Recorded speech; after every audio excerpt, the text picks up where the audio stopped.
Kindness has been defined as an intentional act of compassion, thoughtfulness, and understanding that involves treating others with respect and empathy. Mark Twain once said that kindness is a language that the deaf can hear and the blind can see. Listen, kindness is a powerful thing. We live in a troubled world that is cold and unhinged, and let's face it, Christians aren't exempt. At times, we find ourselves troubled too. Yet in Matthew 5, Jesus challenged his disciples with two mandates. You are salt and you are light. As salt, you're ineffective if you lose your flavor, and you're unproductive if you hide your light.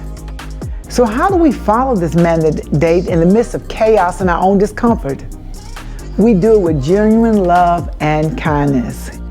Galatians 6:10 says, that's why whenever we can, we should always be kind to everyone, starting with the people who are closest to us in the community of faith.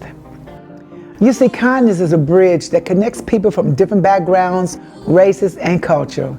It costs so little, but the return is so great. No gift, no complaint or apology touches the heart more than an act of genuine compassion and kindness. Throughout the Bible, there are multiple examples of Jesus showing kindness to others. But I love the example in John 13 where the kindness of Jesus was put on display as he washed the disciples' feet.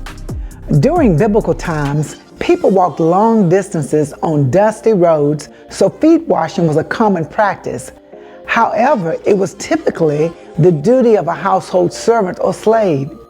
Yet when Jesus and his disciples gathered for a meal, he set aside his status as their leader and as their teacher, and he took on the humble role of a servant. Jesus took the time to kneel before each of his disciples, and he washed their feet to remove the dirt and grime they had accumulated during that journey. What Jesus did for his disciples that day taught them the importance of humility and the need to serve one another with kindness and love.